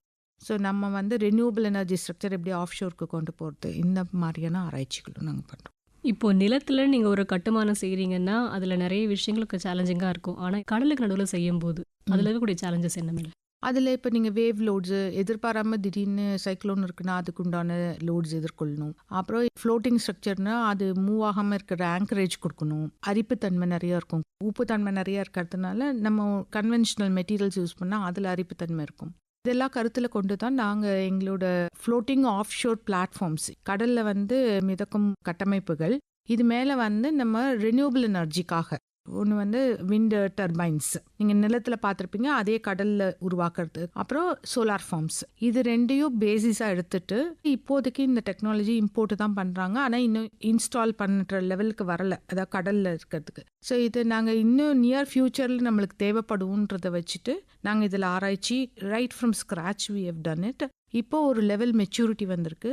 இதையே வந்து ஒரு பைலட் ஸ்கேலில் டெமோ பண்ணணுன்ற விருப்பத்தோடு இருக்கிறோம். இதில் வந்து வெறுமனே அது டிசைன் மட்டும் இல்லாமல் அதுக்கு உண்டான மெட்டீரியலுக்கு உண்டான ஃபிட்டிக் கேரக்டரிஸ்டிக்ஸு, அப்புறம் அதுக்குண்டான ஸ்ட்ரக்சரல் ஹெல்த் மானிட்டரிங் திங்ஸ், இது எல்லாமே நாங்கள் ஓவராலாக இதில் ஒரு ஹோல்சம் சொல்யூஷனாக கொடுத்துருக்குறோம். பெருநகரங்கள்ல இப்போ வந்து மக்கள் தொகை அதிகமாகிட்டே தான் போயிட்டு இருக்கு. நிறைய விஷயங்களுக்காக பெருநகரங்கள் நோக்கி மக்கள் படையெடுத்துட்டே தான் இருந்துட்டு இருக்காங்க. இப்போ ஒரு காலத்துல நம்ம கட்டின பிரிட்ஜஸ் எல்லாம் ஒரு குறிப்பிட்ட மக்கள் தொகையை அதை சமாளிக்கிறதுக்காகவும் கட்டப்பட்ட அமைப்புகளா இருக்கும். இப்போ நாளுக்கு நாள் அது இன்க்ரீஸ் ஆயிட்டே வரும்போது அப்போ அந்த பிரிட்ஜஸை நீங்க கம்ப்ளீட்டா ரெனோவேட் பண்றீங்களா, இல்ல அதுக்கான அடிஷ்னல் சப்போர்ட் மட்டும் கொடுத்து அது வந்து ஹெல்ப் பண்றீங்களா? ஒரு ஒரு இடத்துக்கும் அது வேறுபடும். நம்ம இப்போ வந்து அதில் எவ்வளோ லோடு வருது, எப்போவுமே வந்து ஒரு கட்டமைப்பு இப்போ உருவாக்குறோம்னா அதுக்கு ஒரு ஃபேக்டர் ஆஃப் சேஃப்டி வச்சுருப்போம். அது மாதிரி அன்னைக்கு இருக்கிற ஒரு இதோட மட்டும் இல்லாமல் ஒரு ஃபியூச்சரையும் கருத்தில் கொண்டு தான் உருவாக்கியிருப்பாங்க. அதையும் மீறி நிறைய மல்டிஃபோல்டு போகையில் தான் நம்ம அதை பற்றி ரொம்ப கவலைப்பட வேண்டியிருக்கு. அது சிம்டம்ஸ் கொடுக்கும். இப்போ நம்ம வந்து உடம்பு சரியில்லைன்னா நம்மளுக்கு வெளியில் அகத்தின் அழகு முகத்தில் தெரியும். அது மாதிரி அதுவும் வந்து ஸ்ட்ரக்சர்ஸும் சிம்டம்ஸ் கொடுக்கும். அது போக நம்ம இந்த டெஸ்டிங் வழியாகவும் நம்ம உணர்ந்துக்கலாம். இது வந்து ரொம்ப கிரிட்டிக்கல், இது வந்து ஓகே சரி செய்யலாம், இல்லை இதை வந்து டெமாலிஷ் பண்ணணும். இந்த மாதிரி டெஃபிசிட்டாக இருந்துச்சுன்னா அதுக்குள்ளே நம்ம சப்போர்ட் பண்ண முடியுமா, அப்படி பண்ணி அதுக்கு எவ்வளோ நாளைக்கு வாழ்நாளில் நம்ம வந்து இன்க்ரீஸ் பண்ண முடியும், அப்படி இல்லைன்னா டெமாலிஷ் பண்ணி நியூ ஸ்ட்ரக்சர். இந்த சொல்யூஷன் வந்து ஒரு தீவிர ஆராய்ச்சிக்கு அப்புறம் தான் கொடுக்க முடியும். சும்மா பார்த்த உடனே சொல்ல முடியாது. இன்ஸ்ட்ருமெண்ட்ஸு இதெல்லாம் போட்டுட்டு டெஸ்ட் பண்ணிவிட்டு, ஸோ இது வந்து ஓகே நம்ம கேட்டகரைஸ் பண்ணலாம், இது ஓகே கரெக்டாக இருக்குது, இது வந்து ரிப்பேர் பண்ணணும், இது வந்து நம்ம டிமாலிஷ் தான் பண்ணணும். முக்கியமா அடுக்குமாடி கட்டிடங்கள் நிறைய வளர்ந்துட்டே வருது. இப்போ நம்ம இதுல முன்னாடிலாம் 4 மாடி அதிகமா கட்டுவோம், இப்பெல்லாம் 10 மாடி 20 மாடி ரொம்ப சகஜமாயிடுச்சு சென்னையிலே. அந்த மாதிரி இருக்கும்போது அந்த பூமி அந்த பாரத்தை தாங்குதான்றதை முதல்ல டெஸ்ட் பண்ணிட்டு தான் ஆரம்பிப்போம் அந்த வேலையை. எந்த மாதிரியான ப்ரொசீஜர் பண்ணுவோம், எங்கே கட்டுறோம் அப்படிங்கிற இடத்துல வந்து அந்த மண்ணோட தன்மை, இப்போ வந்து ரீஃபில்டு சாயிலாக இருக்குதுன்னு வச்சுக்கோங்களேன், அதுக்கு உண்டான ஃபவுண்டேஷன் வந்து அப்ரோப்ரியேட் ஃபவுண்டேஷன் கொண்டு போகணும். இந்த சாயில் வந்து இப்போ ரொம்ப கிளேயாக இருக்குது அப்படின்னா நம்ம வந்து பைல் டிரைவிங் போகணும், இல்லை எவ்வளோ ஹைட்டுக்கு போகிறோம் அதுக்கு தகுந்த மாதிரியான ஃபவுண்டேஷன். அஸ்திவாரம் தானே முதல்ல ரொம்ப இம்பார்ட்டண்ட்டு. அதனால் அந்த அஸ்திவாரம் வந்து இது எல்லாத்தையும் கருத்தில் கொண்டு தான் எவ்வளோ ஃபோர்ஸ் வருது, எவ்வளோ ஸ்டோரிஸ் போகிறீங்க, இதெல்லாம் பொறுத்து மண்ணோட தன்மை இதெல்லாம் பொறுத்து தான் அது டிசைட் பண்ணுவாங்க. பூமி தாய்கிட்ட தான் போகுது இந்த லோடு ஃபுல்லாக. அதனால அது வந்து ஸ்ப்ரெட் பண்ணி கொடுக்கணும். எவ்வளோ தூரம் வந்து அந்த மண் எடுத்துக்கக்கூடிய அளவுக்கு தான் அந்த லோடை கொடுக்கணும். அதை ஃபவுண்டேஷன் மூலமாக ஸ்ப்ரெட் பண்ணி கொடுப்போம். அதுக்கு உண்டான எல்லா டிசைன் கைட்லைன்ஸ் இருக்குது, கோட்ஸ் இருக்குது, இதெல்லாம் ப்ராப்பராக ஃபாலோ பண்ணால ஒழுங்கான நம்ம நிலையான நம்ம வந்து ஸ்ட்ரக்சர்ஸை கொடுக்க முடியும். பாதுகாப்பு துறையில் உங்களுடைய நிறுவனம் சார்பில் நீங்கள் மேற்கொண்டுட்டு இருக்கிற ப்ராஜெக்ட்ஸ் இல்லை நீங்கள் செஞ்சுட்டு வர ஆராய்ச்சிகள் பற்றி எங்களுக்கு சொல்லுங்கள். நிறைய விஷயங்கள் பண்ணியிருக்கோம். ஸ்ட்ராட்டஜிக் செக்டார்னு எடுத்துக்கிட்டிங்கன்னா நான் சொன்ன மாதிரி வெடிபொருள் சேமிப்பு கிடங்கு டிசைன் பண்ணியிருக்கோம். அது சார்ந்து ஒரு புதிய கண்டுபிடிப்பும் இருக்குது. கட்டும்போது உண்டான இடர்பாடுகளை கருத்தில் கொண்டுட்டு எப்படி மாடுலராக கன்ஸ்ட்ரக்ட் பண்ணுறது, அதுக்கு உண்டான ஒரு புது சிஸ்டத்தை உருவாக்கியிருக்கோம். அது போக மல்டி ஹிட் செக்யூரிட்டி பூத்துன்னு பாதுகாவலர்கள் நிற்பாங்க. அவங்க வந்து ஒரு சாண்ட் பேக்கு பின்னாடி நிற்பாங்க, இல்லைன்னா ஒரு பிளேட் மாதிரி இருக்கும். அதாவது இது வந்து சில மெட்டீரியல்லாம் ரொம்ப காஸ்ட்லியாக இருக்கும் அந்த பூத்தெல்லாம். நாங்கள் வந்து ஒரு சிம்பிள் நம்ம கான்க்ரீட்டு தான், அது சிமெண்டீஷியஸ் மெட்டீரியல் தான், அதில் எப்படி இதை வந்து நம்ம மல்டி ஹிட், அதாவது ஒரு தடவை சுடுறது இல்லை, அதுக்கு ஒரு ப்ரோட்டோகால் இருக்குது, அதை சாட்டிஸ்ஃபை பண்ணி NIJ3+ கேட்டகரிக்கு டெஸ்ட் பண்ணி இது ஒரு ப்ராடக்டாக உருவாக்கியிருக்கோம். இது ஒரு 2-3 பேர் எடுத்திருக்கிறாங்க இந்த இண்டஸ்ட்ரி பார்ட்னர்ஸ், இதை உருவாக்கிட்டு இருக்காங்க. கூடிய விரைவில் நிறைய இடங்களில் இதை நீங்கள் பார்க்க முடியும். இதில் சின்ன சின்ன பேனலாக அசம்பிள் பண்ணி அந்த இதை கொண்டு வந்துடலாம். இப்போ ஒரு பேனல் டேமேஜ் ஆகிட்டதுன்னா அதை மட்டும் ரீப்ளேஸ் பண்ணிக்கலாம். ரிப்பேர் மெத்தடாலஜியும் கொண்டு வந்திருக்கோம், ரீப்ளேஸ்மெண்ட்டும் அதில் பண்ணிக்கலாம். ஸோ இது ஒரு டெக்னாலஜி பாதுகாப்பு சம்மந்தமாக. அதுக்கப்புறம் இன்னொரு செக்டார் வந்து டெஸ்டிங் நிறையா வரும். ஸ்ட்ராட்டஜிக் செக்டார் ரிலேட்டடாக நிறைய டெஸ்டிங் வரும். ஃபியூவல் ட்ராப் டேங்க்னு, அதாவது ஒரு பிளேன் இருக்குதுன்னா அதில் ஃபியூவல் டேங்க்ஸ் இருக்கும். அது வந்து ஏதாவது ஒரு சமயத்தில் அதை ட்ராப் பண்ண வேண்டியது இருந்ததுன்னா இன்னொரு டேங்கோட அது ஃப்ளை ஆகணும். அப்போ வந்து அந்த இன்ஸ்டெபிலிட்டி இருக்காது. அதனால உண்டாகக்கூடிய வைப்ரேஷன் ப்ளஸ் ஸ்லாஷிங் இதை டெஸ்ட் பண்ணி அது குவாலிஃபை பண்ணியிருக்கோம். அப்புறம் நியூக்ளியர் பவர் பிளான்ஸில் உள்ள ஷட்டவுன் ராடு அது வந்து முதல்ல நாங்கள் டெஸ்ட் பண்ணி இப்போ கண்டினியூஸாக எங்களுக்கு வருது அந்த டெஸ்ட். அந்த மாதிரி நிறைய விஷயங்கள் பாதுகாப்பு சம்பந்தமாகவும் பண்ணியிருக்கோம். நம்ம நாட்டில் நிறைய விஷயங்களை பண்ணிட்டு இருக்கோம் விண்வெளித்துறையை பொறுத்த வரைக்கும். விண்வெளித்துறையில் உங்க நிறுவனத்தின் பங்கு மேடம்? விண்வெளி சம்மந்தமாக போகும்போது மொபைல் லான்ச் பேடு அந்த டிசைன் வந்து வெரிஃபை பண்ணுறதுக்கு எங்ககிட்ட வந்தது. அது மாதிரி இப்போ ரீசெண்டாக வந்து ரீஎன்ட்ரி வெஹிக்கல்ஸ் அதில் சில விஷயங்கள் ஷாக் அப்சர்வ் அதை டிசைன் பண்ணக்கூடிய என்கொயரி வந்திருக்குது. நம்ம இங்கே உள்ள கட்டமைப்பு போக எப்படி நம்ம நிலவில் போய் ஒரு கட்டமைப்பு உருவாக்கலாம், அந்த மாதிரி எங்களுடைய இளம் விஞ்ஞானிகள் அவங்க வந்து இதில் ஆர்வம் காட்டுறாங்க. ஸோ அது வந்து ப்ரிலிமினரி ஸ்டடீஸில் இருக்குது. இதெல்லாம் வந்து பிளானில் இருக்குது. நாங்கள் அந்த விஷயத்துலையும் சப்போர்ட் பண்ணுறோம். ஸோ ஒரு ஸ்ட்ரக்சரல் இன்ஜினியரிங் துறையை நம்ம தேர்ந்தெடுத்துட்டோம்னா பூமியில் மட்டும் இல்லை நிலாவுக்கு கூட போய் நம்ம அந்த வேலையை பண்ணலாம். ஏன்னா நம்ம நாளைக்கு நிலாவில் போய் செட்டில் ஆகணும் தானே, எல்லாருமே வேற்று கிரகத்துக்கு போகணும்னு யோசிக்கிறோம். எங்கே போய் தங்குவோம், வீடு வேணும்ல. அப்போ கட்டமைப்பு கட்டிட பொறியாளர் நிச்சயமாக தேவை. இப்போ இன்னைக்கு நமக்கு நிறைய டெக்னாலஜி இருக்குது, நிறைய விஷயங்கள் நம்ம கற்றுக்கிட்டு ஆராய்ச்சி பண்ணி செஞ்சுட்ருக்கோம். ஆனால் ஏன்ஷியன் சிவிலைசேஷன் எடுத்துக்கிட்டோம் அப்படின்னா நம்முடைய ஈஜிப்ட் பிரமிட்ல இருந்து நம்ம ஊர் கோயில்கள் வரைக்குமே பார்த்தோம்னா எப்படி அவங்க அந்த அவ்வளோ பிரம்மாண்டமான கட்டமைப்புகளை வந்து உருவாக்கியிருப்பாங்க மேம். அதுலேருந்து நம்ம கற்றுக்க வேண்டிய பாடம் என்ன? தஞ்சை பெரிய கோயில் எடுத்துக்கிட்டிங்கன்னா அதில் வந்து இன்டர்லாக்கிங் மெக்கானிசம் யூஸ் பண்ணியிருக்காங்க. ஸோ இதை நம்ம எப்படி இன்னைக்கு காலகட்டத்துக்கு அதை எப்படி கொண்டு வரதுன்றது. அது மாதிரி மெட்டீரியல்ஸ் நீங்கள் நிறைய இடத்துல பார்த்தீங்கன்னா அந்த கோயில் இல்லை வீட்டு கட்டமைப்புகளில் இருக்கிற மெட்டீரியல் அவங்க வந்து இயற்கையான பொருள்களை கொண்டு உருவாக்கியிருப்பாங்க. அதை நம்ம எப்படி திருப்பி யூஸ் பண்ணலாம், அந்த மாதிரி மெட்டீரியல் எப்படி உருவாக்கலாம். ஏன்னா இப்போ ஒரு கோயிலை சீரமைக்கணும்னா அந்த மாதிரி மெட்டீரியல் தான் யூஸ் பண்ண முடியும். அப்போ அதுக்குண்டான ஆராய்ச்சிகளும் இருக்குது, பேரலாக அதுக்குண்டான விஷயங்களும் பண்ணிக்கிட்டு தான் இருக்கிறாங்க. ஸோ இது வந்து அன்னைக்கு இருக்கிறதுல எப்படி பண்ணியிருப்பாங்க அப்படின்னா நம்மளுக்கு அந்த மாதிரியான விஞ்ஞான அறிவு அன்னைக்கே இருந்திருக்கு. அது எப்படியோ நடுப்புற நம்மளுக்கு அந்த ரெக்கார்ட்ஸ் இல்லை. ஸோ நம்ம இப்போ கல்லணை எடுத்துக்கிட்டிங்கன்னா அந்த கல்லணையை பார்த்து நம்ம இன்னைக்குமே வியக்கக்கூடிய அளவில் தான் இருக்குது. நம்ம ஒருத்தரும் அதுலேருந்து படிப்பினைகள் எடுத்துக்கிட்டு நம்ம இன்னைக்கு உள்ள காலகட்டத்துக்கு அதை எப்படி திருப்பி யூஸ் பண்ணுறது. ஏன்னா அவங்க கொண்டு வந்த பிரம்மாண்டத்தை வந்து இன்னைக்கு நம்மளால பண்ண முடியாது. அதுக்கு வந்து இப்போ நீங்கள் மெட்டீரியல் இப்போ அவ்வளோ பெரிய ஸ்பேஸ் அவ்வளோ திக்கா வால் இதெல்லாம் நம்மளுக்கு இன்னைக்கு ரொம்ப கன்ஸ்ட்ரெயின்ஸ் இருக்குது. நம்ம அதனால ஆல்டர்னேட்டிவாக ஆனால் அதே சமயம் இந்த கான்செப்ட்ஸை எப்படி கொண்டு வருதுன்னு பார்க்கணும். இப்போ +2 முடிக்கிற ஒரு மாணவர் இருக்கார், அவருக்கு இந்த துறைக்குள்ள வரணும்னு ஆசை இருக்குன்னா அவர் எந்த மாதிரியான படிப்புகளை தேர்ந்தெடுக்கணும், எப்படி இந்த துறைக்குள்ள வர முடியும்? முதல்ல வந்து பிஇ சிவில் இன்ஜினியரிங் படிக்கணும், கட்டிட பொறியியல். எனக்கு என்ன கொஞ்சம் வருத்தம்னா இந்த கட்டிட பொறியியல் வந்து நிறைய காலேஜில் க்ளோஸ் பண்ணிடுறாங்க பிஇ சிவில்ல. ஆக்சுவலாக ஒரு காலகட்டத்தில் நம்மளுக்கு ஒழுங்காக டிசைன் பண்ண ஆள் இல்லாமல் நம்ம வெளிநாட்டிலேருந்து ஆள் கூட்டிகிட்டு வர்ற லெவலுக்கு போயிடும்னு நினைக்கிறேன். நம்மளோட இதில் பார்த்தீங்கன்னா பெரிய பெரிய ஸ்டால்வர்ட்ஸ் இருந்திருக்காங்க சிவில் இன்ஜினியர்ஸ். விஸ்வேஸ்வரையா அவரோட நினைவில் தான் இன்ஜினியர்ஸ் டே கொண்டாடுறோம். அவர் ஒரு சிவில் இன்ஜினியர். ஸோ அவர் பண்ணியிருக்க நிறைய விஷயங்கள் மாணவர்கள் படித்தாங்கன்னா தெரியும் எவ்வளோ பண்ணலான்னு. உலகம் இருக்கிற வரைக்கும் கட்டமைப்பு தேவை, உலகம் இருக்கிற வரைக்கும் கட்டிடங்கள் தேவை. அதனால இந்த துறை வந்து நிறைய தேவைகள், நம்ம கவர்மெண்ட்டும் வந்து நிறைய சாலைகள் போடணுங்கிறாங்க, நிறைய நம்ம வந்து கட்டமைப்புகள் கொண்டு வர்றாங்க வேற வேற விஷயங்களுக்கு. நம்ம ஹை ஸ்பீட் ரெயில்ஸ் வருது, இதுல எல்லாம் நம்ம ஃபோக்கஸ் பண்ண முடியும். ஸோ அதனால நிறைய இதுக்கு ஆப்பர்ச்சுனிட்டிஸ் இருக்குது. பிஇ சிவில் படிக்கணும், பிஇ சிவில் படிச்சுட்டு அதுக்கப்புறம் எம்இ ஸ்ட்ரக்சர்ஸ் அது சார்ந்து படிச்சிங்கன்னா அதுக்கப்புறம் பிஹெச்டி அதிலே உங்களுக்கு பிடிச்ச ஏரியாவில் ஒர்க் பண்ணலாம். எங்களை மாதிரி ஆராய்ச்சி நிறுவனத்துக்கு வரணும்னா எங்களுக்கு நாங்கள் அட்வர்டைஸ்மெண்ட் இந்த மாதிரி வேணும்னு சொல்லும்போது அப்ளை பண்ணி அதுக்கு எக்ஸாம் இருக்கும், அதுக்கு இன்டர்வியூ இருக்கும், அதில் அட்டென்ட் பண்ணிட்டு வரும். இப்போ உங்கள் நிறுவனம் சார்பாக நீங்கள் கல்லூரிகளுக்கும் பள்ளிகளுக்கும் அதாவது கேம்பெயின்ஸ் மாதிரி போகிறீங்களா மேம்?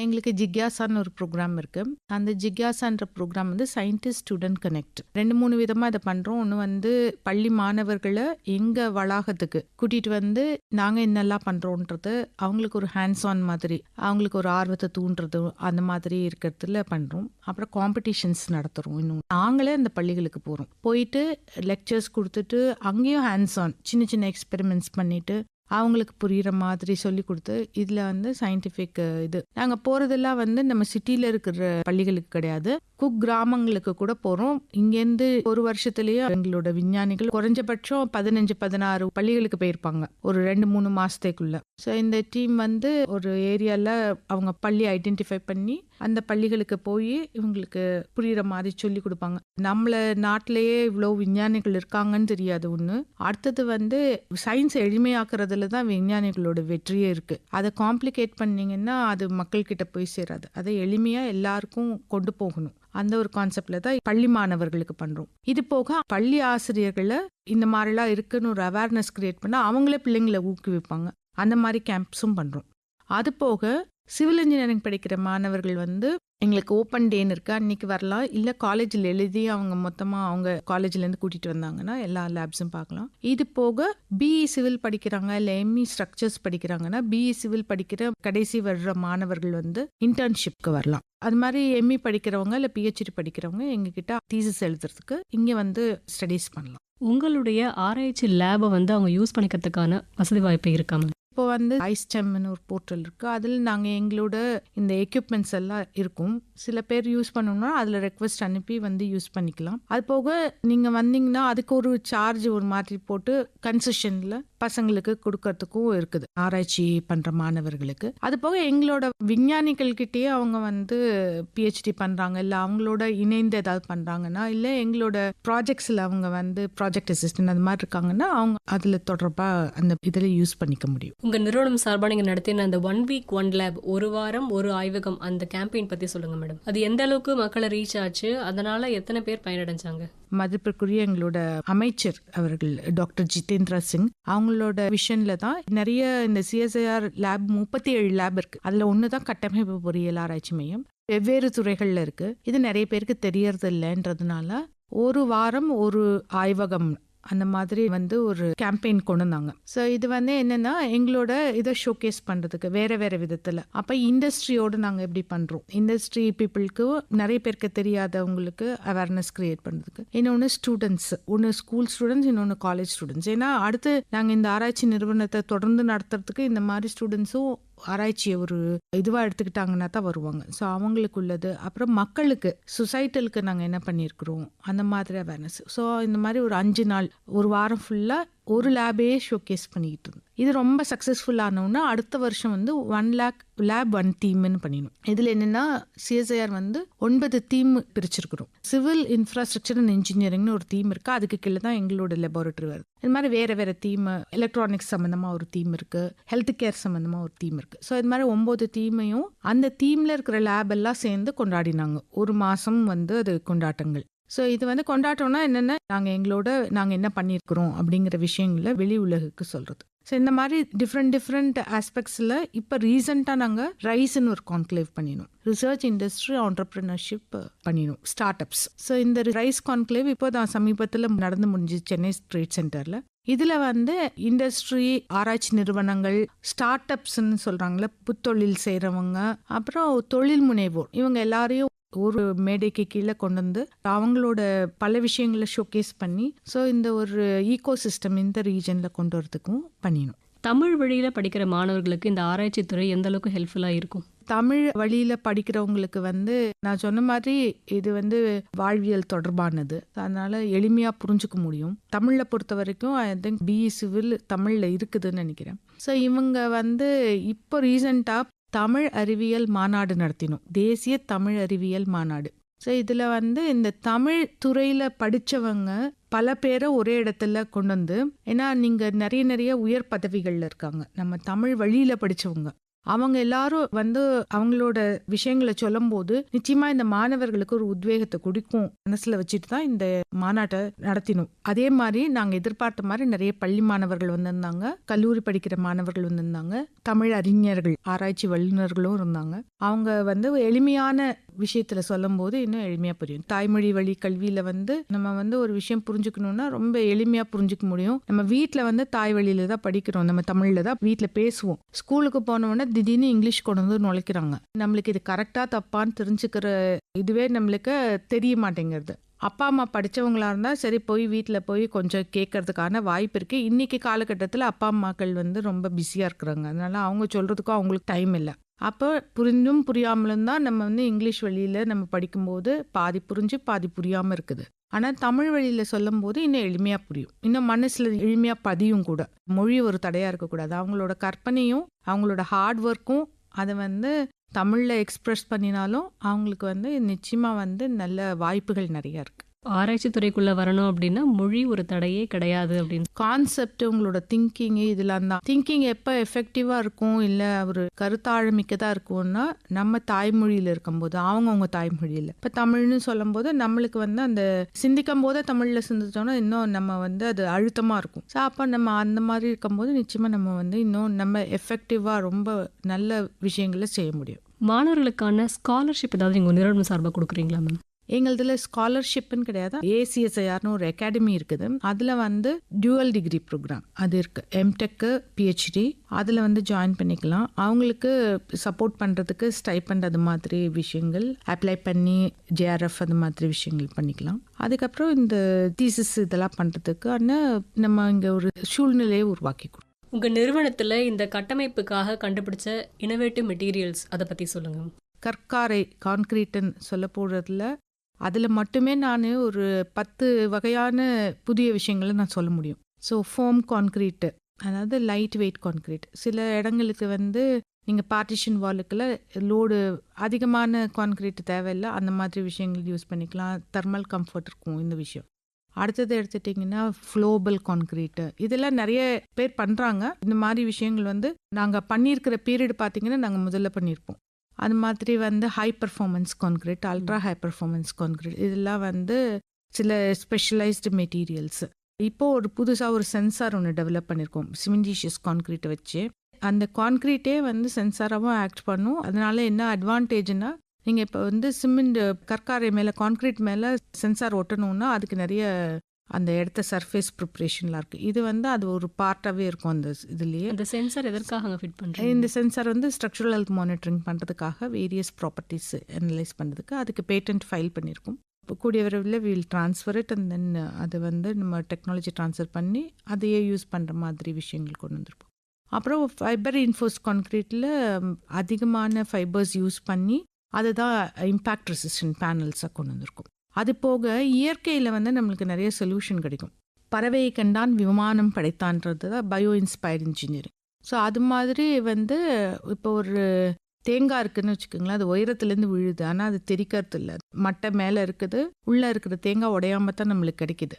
அந்த இதை வந்து ஒரு கருத்தில் வச்சுக்கிட்டு எப்படி வந்து இந்த இம்பேக்ட் ரெசிஸ்டன்ட் பேனல்ஸை வந்து நம்ம லெவல்ஸ் வேரியஸ் லேயர்ஸாக கொண்டு வருது அப்படின்ற ஆராய்ச்சியை இப்போ மேற்கொண்டு அவங்க ஒரு லெவலுக்கு சக்ஸஸ்ஃபுல் ஆயிருக்காங்க. இம்பேக்ட் ரெசிஸ்டன்ட் இதில் லேயர்டு ஏன் போகணும், ஏன் ஒரே மெட்டீரியலாக வச்சுட்டு போகலாமேனா, ஒன்று வந்து மெட்டீரியலை எஃபெக்டிவாக யூஸ் பண்ண முடியும் எஃபிஷியண்ட்டாக, அடுத்தது வந்து வெயிட் கம்மி பண்ண முடியும். இந்த இதெல்லாம் கருத்தில் கொண்டு உருவாக்கியிருக்கிறாங்க. ஸோ இந்த மாதிரி புது முயற்சிகளும் நடந்துட்டுருக்கு. நம்ம பயன்படுத்துகிற ஒவ்வொரு பொருளுக்கான தரத்தையும் நிர்ணயம் பண்ணுறதுக்கு அந்த வேரியஸ் கோட்ஸ் இருக்குது. பியூரோ ஆஃப் இந்தியன் ஸ்டாண்டர்ட்ஸ் அதனுடைய கோட்ஸ் இருக்குது. உங்களுடைய இந்த கட்டமைப்பு துறைக்கு இருக்கக்கூடிய அந்த கோட்ஸ் பற்றி எங்களுக்கு சொல்லுங்கள். பிஐஎஸ்ல வந்து ஒரு துறையிலையும் சிவில் மட்டும் இல்லாமல் மற்ற துறைகள்லேயும் இருக்குது. சிவில்லையே நிறைய கோட்ஸ் இருக்குது, பில்டிங் கோட்ஸ் நிறைய இருக்குது. ஸோ இப்போ IS 456 அப்படிங்கிறது வந்து ஒரு கான்கிரீட் சம்மந்தமான ஒரு கோடு. அது மாதிரி IS 800ன்னு ஸ்டீல் சம்மந்தமான கோடு. இந்த மாதிரி இந்த பல்வேறு கோடுகள் அந்த ஸ்டாண்டர்ட்ஸில் வந்து ஒரு கமிட்டி இருக்கும். அந்த கமிட்டியில் வந்து அந்தந்த துறை சார்ந்த எங்களோட விஞ்ஞானிகள் அந்த கமிட்டியில் இருப்பாங்க. எங்களோட ஆராய்ச்சி முடிவுகளை அந்த கமிட்டிக்கு எடுத்துகிட்டு போவாங்க. அது நிறைய டிஸ்கஷனுக்கு அப்புறம் இது இந்த கமிட்டிக்குள்ளே வரும். அப்படி வந்த சில விஷயங்கள் நான் சொல்கிறேன். ஒன்று வந்து ப்ராபபிலிஸ்டிக் சிஸ்மிக் ஹசார்ட் மேப்பு. இது வந்து நாங்கள் IIT NDMA இவங்களோட சேர்ந்து செஞ்சு அதை உருவாக்கியிருக்கிறோம். அடுத்தது விண்ட்லோடு. இப்போ வந்து இந்தியாவில் வந்து இப்போ சென்னை இருக்குதுன்னா இங்கே எந்த அளவுக்கு விண்ட் இருக்கும், விண்ட் ஃபோர்ஸ் எவ்வளோ, வெலாசிட்டி எவ்வளோ இருக்கும்னு இருக்கும். அதே மாதிரி வேறு ஒரு ஊர் இப்போ ஹைதராபாத்னா அங்கே வேறு மாற்றம் இருக்கும். ஸோ இது எல்லாத்தையும் வந்து டேட்டா கலெக்ட் பண்ணி அது ஒரு மேப்பாக உருவாக்கி, அதே மாதிரி தான் சீஸ்மிக்லேயும் வந்து என்ன ஜோனுன்னு, அதே மாதிரி விண்டுலேயும் ஜோன் இருக்கும். ஸோ இது ரிவைஸ்டு சீஸ்மிக் விண்டு மேப் வந்து உருவாக்கினது எங்களோட விண்ட் இன்ஜினியரிங் லெபார்ட்டரியில் இருக்க விஞ்ஞானிகள். சோலார் பேனல்ஸ் தரையிலே வச்சு பெரிய ஃபார்ம் மாதிரி வச்சுருப்பாங்க. இதுக்கு வந்து ஒரு கைட்லைன்ஸே இல்லாமல் இருந்துச்சு. அதை மனசில் வச்சுட்டு நிறைய எக்ஸ்பெரிமெண்ட்ஸ் பண்ணி இப்போ ஒரு கைட்லைன்ஸ் உருவாக்கியிருக்கோம். அந்த மாதிரி பிளாஸ்ட் ரெசிஸ்டன்ட் டிசைன்லேயும் எங்களோட பங்களிப்பு நாங்கள் வந்து எங்களோட எக்ஸ்பீரியன்ஸ் மூலமாக என்னென்ன இருக்குதோ அதை வந்து எங்களோட இன்புட்டாக கொடுத்துருக்கோம். ஸோ இந்த மாதிரி இது ஒரு 2-3 விஷயம் தான் சொல்லியிருக்கேன். அது மாதிரி IS 800 ஸ்டீல் கோடுக்குள்ளதும் கொடுத்துருக்குறோம். இந்த மாதிரி விஷயங்கள் நிறையா நாங்கள் எங்களோட ஆராய்ச்சியோட வெளிப்பாடு வந்து அதில் இருக்கும். மேலும் பல ஆராய்ச்சிகளை மேற்கொண்டு இந்த சமுதாயத்துக்காக நிறைய விஷயங்கள் கொடுத்துட்டே இருக்கீங்க. நிறைய பேர் இதுக்குள்ள வரணுன்றது உங்களுடைய ஆசையா இருக்கு இல்லையா மேம்? ஆமாம். ஒரு கட்டிடம் கட்டும் போது அதோடைய கட்டமைப்பு எந்த அளவுக்கு பலமா இருக்கணுன்றத ஒரு ஸ்ட்ரக்சரல் இன்ஜினியரா நீங்க வந்து தீர்மானிச்சு சொல்லியிருப்பீங்க. நீங்க பிளானிங்ல சொன்ன விஷயங்கள் வந்து நடைமுறைப்படுத்தப்படும் போது அங்க சிவில் இன்ஜினியர் கிட்ட நீங்க அதை கன்வே பண்ணும்போது இல்ல இந்த ஆர்கிடெக்ட் கிட்ட நீங்க அதை கன்வே பண்ணும்போது அங்க இருக்கக்கூடிய சேலஞ்சஸ் என்ன சவால்கள்லாம் நீங்க ஃபேஸ் பண்ணிருக்கீங்க?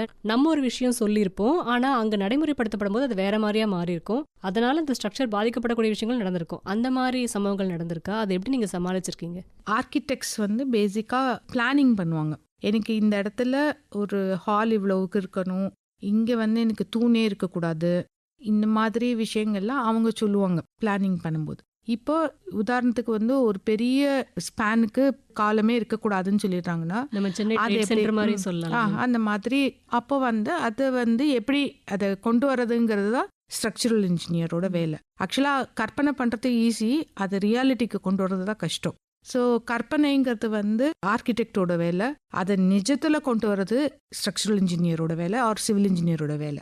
ஸோ இப்போ நிஜத்தில் கொண்டு வரும்போது என்கிட்ட சொல்லியிருக்காங்கன்னா நான் ஒரு மெத்தடு இப்படி தான் அதை லோடு ட்ரான்ஸ்ஃபர் பண்ணும், இப்படி தான் நம்ம டிசைன் பண்ணுறோன்றத டிராயிங்ஸ் மூலமாக தான் நம்ம பேச போகிறோம். நம்ம வந்து நேரடியாக பேச போகிறதுல டிராயிங்ஸ் மூலமாக பேச போகிறோம்.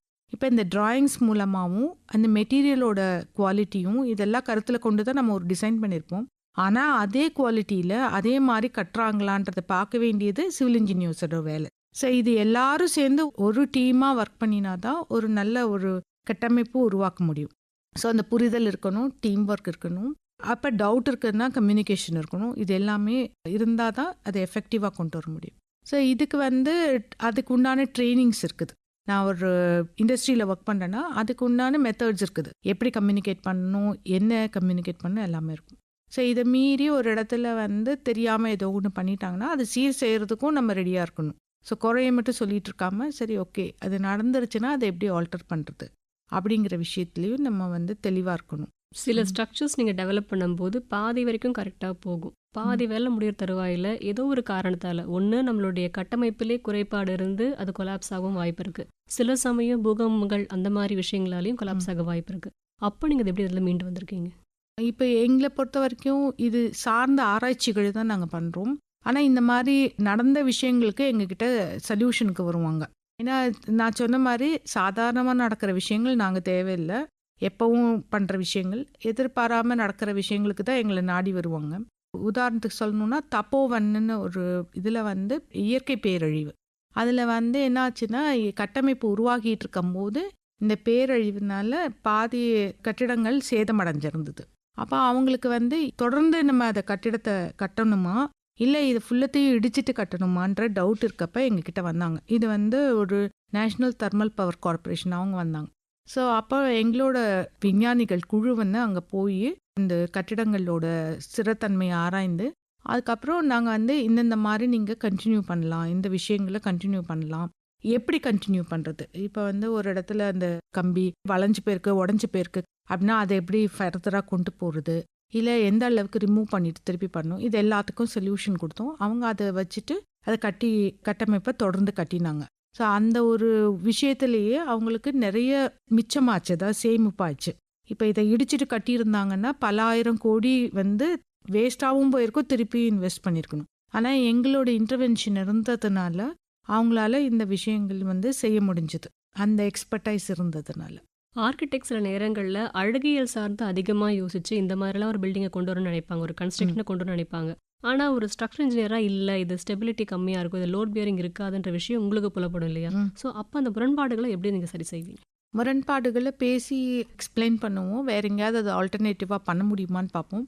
அப்படி இல்லை இந்த இடத்துல தான் வேணும்னா அதுக்கு உண்டான வழி எப்படி நான் சொல்லணும்னா, உள்ளும் வாயெல்லாம் வினின்றே உள்ளாக்கால் செல்லும் வாய் நோக்கி வாய்ப்பு செயல். எங்கெல்லாம் முடியுமோ அங்கே சிறப்பாக செய்யணும். வழி தெரிஞ்ச இடத்துல, வழி தெரியாத இடத்த அதை நோக்கி போகணும். ஸோ அதுக்கு உண்டான வழி இருக்கும் இல்லையா, அதை தேடி நான் கொடுக்கறது தான் எங்களோட வேலை.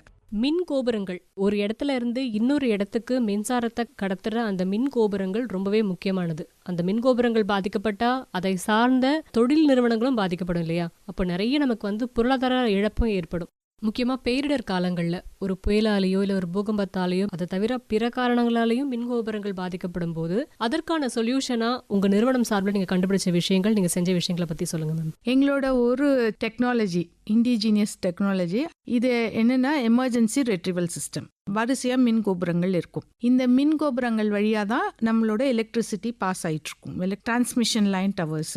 ஸோ இதில் வந்து நேச்சுரல் கலாமிட்டினால சில டைம் இந்த அமைப்பு மின் கோபுரங்கள் வந்து இப்போ சைக்ளோன் இருக்குது, அது ஃபெயில் ஆகிறதுக்கு வாய்ப்பு இருக்குது, அது வந்து உடஞ்சி போகிறதுக்கு. அப்போ என்ன ஆகும்னா மின்சாரத்தை கடத்த முடியாது, நம்ம பாஸ் பண்ண முடியாது. அந்த மக்களுக்கு வேண்டிய சமயத்தில் கிடைக்காது. இண்டஸ்ட்ரியாக இருந்தால் அவங்களுக்கு லாஸ் இருக்கும் மின்சாரம் இல்லைன்னா. ஸோ அப்போ என்ன பண்ணுவாங்கன்னா எமர்ஜென்சி ரெட்ரிவல் சிஸ்டம்னு கொண்டு வந்து அது 2-3 நாளில் இன்ஸ்டால் பண்ணிவிட்டு அது வழியாக மின்சாரத்தை பண்ணிடுவாங்க. ஆனால் இது டெம்பரரி அரேஞ்ச்மெண்ட்டு தான். திருப்பி இருந்துட்டு இருக்கும்போதே புது மின் கோபுரத்தை உருவாக்கி ரெஸ்டோர் பண்ணிடுவாங்க. அந்த மின் கோபுரம் திருப்பி கொண்டு வரதுக்கு ஒரு 40-50 நாட்கள் ஆகலாம். அது வரைக்கும் இந்த சிஸ்டத்தை யூஸ் பண்ணிக்குவாங்க, எமர்ஜென்சி ரெட்ரிவல் சிஸ்டத்தை. இந்த எமர்ஜென்சி ரெட்ரிவல் சிஸ்டம் அந்த புது கோபுரம் வந்தோன்னா அதில் மின்சாரத்தை கொடுத்துட்டு இதை டிஸ்மேண்டில் பண்ணி வச்சுக்குவாங்க இந்த கம்பெனிஸ். இது வந்து என்ன ஆச்சுன்னா ஒரு பீரியடில் இந்த இதை வந்து மேண்டேட்ரி ஆக்கிட்டாங்க. நம்மளோட சென்ட்ரல் எலக்ட்ரிக்கல் அத்தாரிட்டி வந்து எலக்ட்ரிக்கல் கம்பெனிஸ்க்கு இவ்வளோ கிலோமீட்டருக்கு இவ்வளோ இது வேணும் அப்படின்னு கொண்டு வந்துட்டாங்க. இந்த எமர்ஜென்சி ரெட்ரிவல் சிஸ்டம் உலகத்தில் 2 இடத்துல தான் இருக்குது அந்த கம்பெனி. ஒன்று வந்து யூஎஸில், இன்னொன்று கனடாவில். ஸோ நம்ம இந்திய கம்பெனிகள் வந்து அதை வந்து இம்போர்ட் பண்ணி தான் யூஸ் பண்ண வேண்டியதாக இருந்தது. அப்போ அவங்க போடுற டேர்ம்ஸ் அண்ட் கண்டிஷன்ஸ் இதெல்லாம் ப்ராப்ளமாக இருந்தப்போ நாங்கள் என்ன யோசிச்சோன்னா இதை ஏன் நம்ம உருவாக்கக்கூடாது. ஏன்னா நாங்கள் மின் கோபுரங்களில் ரொம்ப வருஷமாக ஒர்க் பண்ணிகிட்டு இருக்கிறோம் டெஸ்டிங்கில். ஸோ நம்ம ஏன் இதை உருவாக்கக்கூடாதுன்னு எங்களோட விஞ்ஞானிகள் நாங்களே டிசைன் பண்ணி அதை விட சிறப்பாக, நம்ம வெளியில் கிடைக்கிறத விட ரொம்ப அருமையாக அதை டெஸ்ட்டும் பண்ணிவிட்டு எங்களோட வளாகத்திலே அதை இன்ஸ்டால் பண்ணியும் அதுக்கப்புறம் வந்து இது மற்றவங்களுக்கு சொன்னப்போ சில கம்பெனிஸ் எங்ககிட்ட வாங்கிக்கிட்டாங்க. அந்த மாதிரி முதல்ல வாங்கின கம்பெனி இப்போ ரீசண்டாக போன செப்டம்பர் அக்டோபரில் ஜம்முவில் வந்து ஒரு நேச்சுரல் இதில் வந்து மின் கோபுரம் ஃபெயில் ஆனப்போ இவங்க வந்து இதை உருவாக்கி இன்ஸ்டால் பண்ணியிருக்காங்க. ஸோ இந்த ஒரு பர்டிகுலர் பொருள் வந்து இந்த டெக்னாலஜி வந்து நம்ம இமேஜின் பண்ணி ஒரு உருவாக்கம் கொடுத்து அதை வந்து டெஸ்ட் பண்ணி ரிசர்ச் பண்ணி அப்புறம் வந்து ப்ராடக்ட் ஆகி அது இம்ப்ளிமெண்டேஷன் ஃபுல் சைக்கிள். ஸோ இதை நான் வந்து நிச்சயமாக பெருமையோடு சொல்கிறேன். இந்த மாதிரி ஒரு சொல்யூஷன் எங்களால் கொடுக்க முடிஞ்சிருக்கு. இது வந்து நான் முன்னாடி சொன்ன மாதிரி முறுக்கு கம்பிகள் அது மாதிரி ஒரு பீரியட்லேயும் ஒரு இம்பார்ட்டன்ட் ப்ராடக்ட்ஸ் எங்கள் நிறுவனத்துலேருந்து வந்திருக்கு. காலநிலை மாற்றம், கிளைமேட் சேஞ்ச் அப்படிங்கிறது நம்ம உலகளாவே பிரச்சனையாக இப்போ நம்ம எல்லாருமே ஃபேஸ் பண்ணிட்டு இருக்கோம். இந்த கிளைமேட் சேஞ்சுக்கு ஏற்ற மாதிரி நம்மளுடைய கட்டிட அமைப்புகளையும் கட்டமைப்புகளையும் மாற்ற வேண்டிய கட்டாயத்தில் நம்ம இன்னைக்கு இருக்கோம். அதற்காக நீங்கள் எடுத்த முன்முயற்சிகள் பற்றி சொல்லுங்கள். கிளைமேட் சேஞ்சில் வந்து நிறைய விஷயங்களை நம்ம இப்போ வந்து ரீதிங்க் பண்ண வேண்டியிருக்கு. ஸோ கிளைமேட் ரெசிலியன்ட் பில்டிங் அந்த மாதிரி அதை கருத்தில் கொண்டுட்டு நாங்கள் எங்களோட வளாகத்தில் ஒரு டெமோ பில்டிங் உருவாக்கியிருக்கோம். இதில் என்னென்னா இந்த பில்டிங்கில் வந்து 2 டிஃப்ரெண்ட் பிளாக்ஸ் யூஸ் பண்ணியிருக்கோம். இந்த பிளாக்ஸை யூஸ் பண்ணி இந்த கிளைமேட் ரெசிலியன்ஸை எப்படி எதிர்கொள்கிறது, இந்த மாதிரி விஷயங்கள். அடுத்தது வந்து மறுசுழற்சியில் வந்து இப்போ கட்டிட இடிக்கிறாங்கன்னா இந்த இடிபாடுகளை கொண்டு போய் நம்ம திருப்பி பூமியில் போட்டு அதை ஒரு லேண்ட்ஃபில்லாக தான் யூஸ் பண்ணிகிட்டு இருக்கோம். இப்போ ரீசன்ட் டைம்ஸில் வந்து அதை வந்து பிரித்து எடுத்துட்டு அதை வந்து யூஸ் பண்ணுறாங்க. ஆனால் வந்து அதுக்கு கைட்லைன்ஸோ ப்ராப்பராக ஸ்ட்ரக்சுரலாக யூஸ் பண்ண முடியாது. நான் ஸ்ட்ரக்சுரல் ஒரு ரோடு போடுறதுக்கு, ஒரு தரை ஃபில்லுக்கு இது மாதிரி யூஸ் பண்ண முடியும். ஸ்ட்ரக்சுரலாக யூஸ் பண்ணுறதுக்கான முயற்சியில் நாங்கள் இருக்கிறோம். அந்த இதுக்கு வந்து ஒரு டெமோ பில்டிங் விரைவில் வரும். ஸோ அதுவும் உருவாக்கிட்டு இருக்கிறோம். இதெல்லாம் வந்து நாங்கள் பண்ணுற விஷயங்கள் இப்போது ரீசன்ட் டைம்ஸில். Super ma'am. இந்த மாதிரி உங்களுடைய நிறுவனம் சார்பாக நீங்கள் பிளான் பண்ணிருக்கிற வருங்கால திட்டங்கள், லாங் டேர்மில் என்ன ஆலோசனை பண்ணியிருக்கோம், என்ன விஷயத்தில் ஃபோக்கஸ் பண்ணணும்னு யோசிக்கிறோன்னா, ஒன்று வந்து ஹை ஸ்பீட் ரயில்ஸ் அதை நோக்கி போயிட்டுருக்கோம், புல்லட் ட்ரெயின் இந்த மாதிரி. அப்போ அதுக்கு உண்டான கட்டமைப்புகள், அதோட ஹெல்த் மானிட்டரிங், அப்புறம் டேம்ஸோட ஹெல்த் மானிட்டரிங். ஸோ இது ஒரு ஃபோக்கஸ் எங்ககிட்ட இருக்குது. அடுத்தது வந்து நம்ம பீரியாடிக்கலாக போய் செக் பண்ணாமல் எப்போ அதுக்கு தேவையோ அது கொடுக்குற மாதிரியான ஒரு சைபர் ஃபிசிக்கல் சிஸ்டம் அதுக்கு உண்டானது உருவாக்கணும்.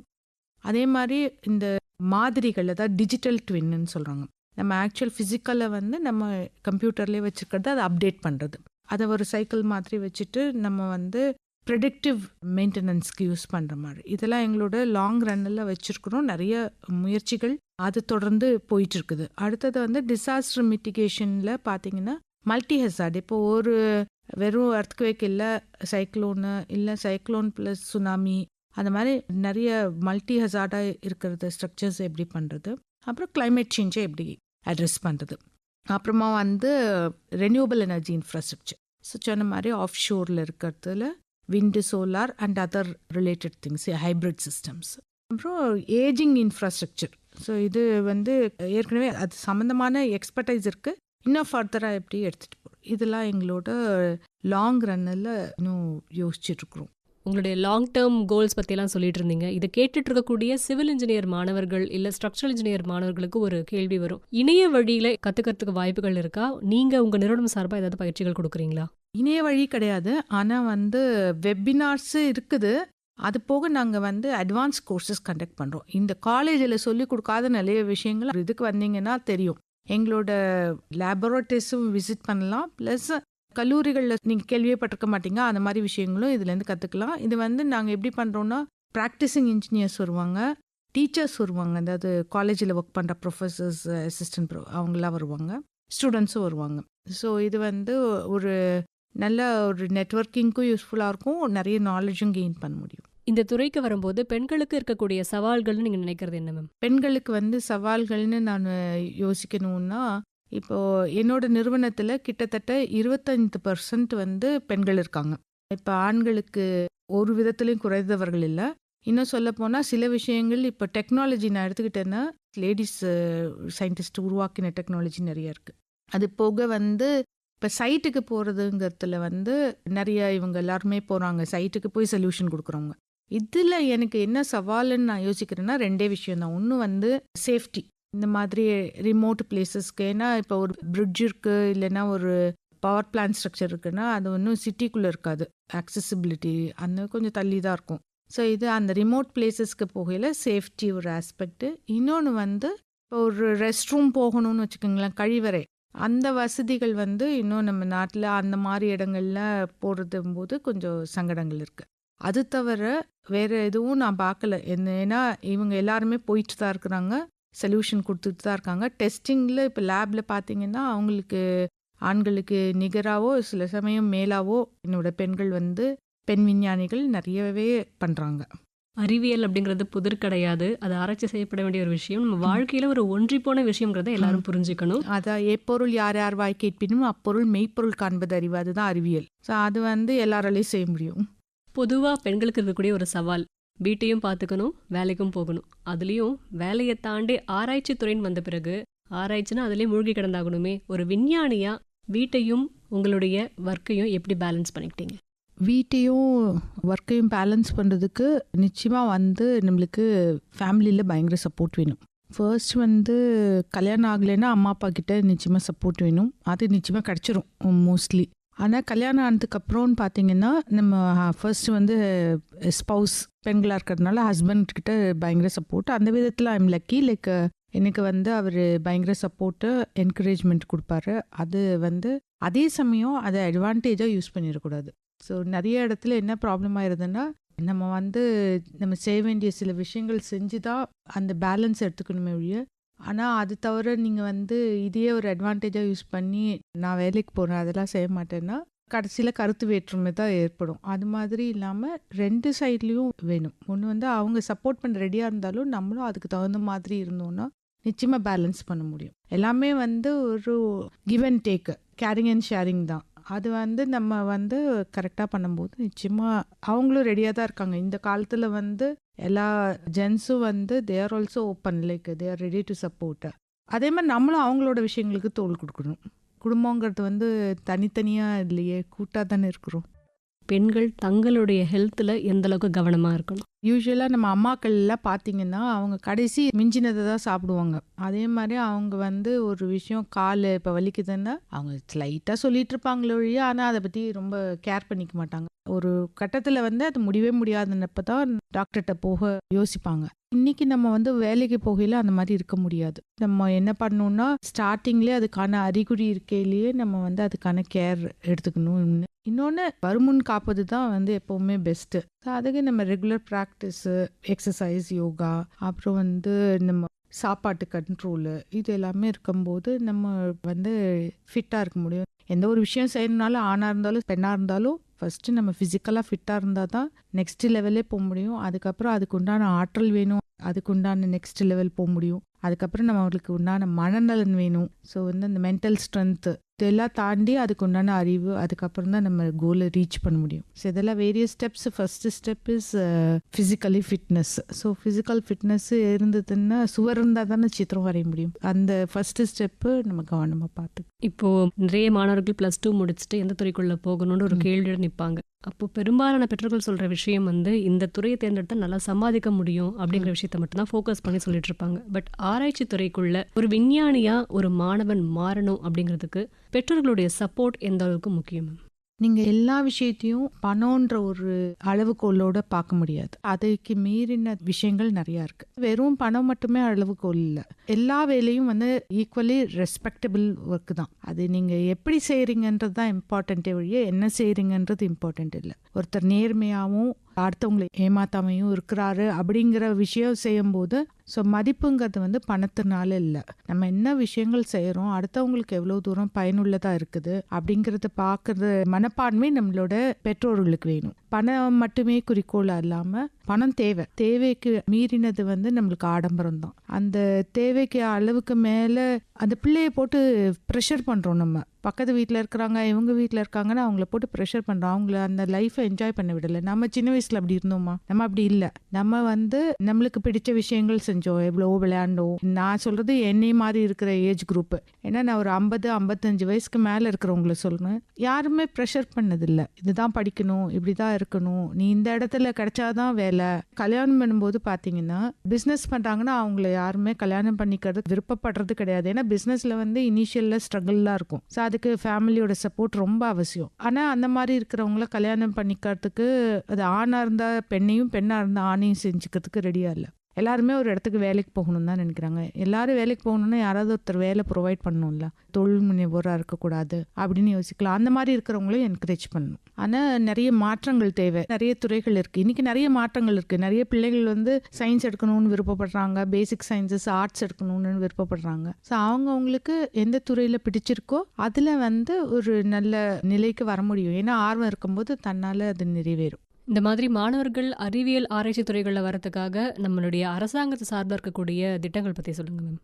மோட்டிவேஷனுக்கு நிறையா இருக்குது. நம்ம இண்டிபெண்ட்டாக இப்போது பெண்கள் எடுத்துக்கிட்டிங்கன்னா குழந்தை பிறக்கும்போது விடுப்பில் போயிடுறாங்க, இல்லைன்னா அவங்களால அந்த கெரியரில் இருக்க முடியல. அந்த மாதிரி பிரேக் ஆகிறவங்களுக்குலாம் கூட நிறைய ஸ்கீம்ஸ் இருக்குது. ப்ரைவேட் காலேஜஸில் ஒர்க் பண்ணுறவங்களுக்குலாம் இந்த மாதிரி ஆராய்ச்சி பண்ணுறதுக்கான இதெல்லாம் நிறைய ஸ்கீம்ஸு கவர்மெண்ட்டில் இருக்குது. அது வந்து இன்னைக்கு வந்து நம்ம கை அளவில் உலகம் இருக்குது. மொபைலில் வந்து என்னென்னத்தையோ தேடி எடுக்கிறோம். ஏன் நம்மளுக்கு வேணுங்கிற விஷயங்களை தேடி எடுக்க முடியாது, எல்லாமே வந்து மொபைல்லே அவைலபிள்.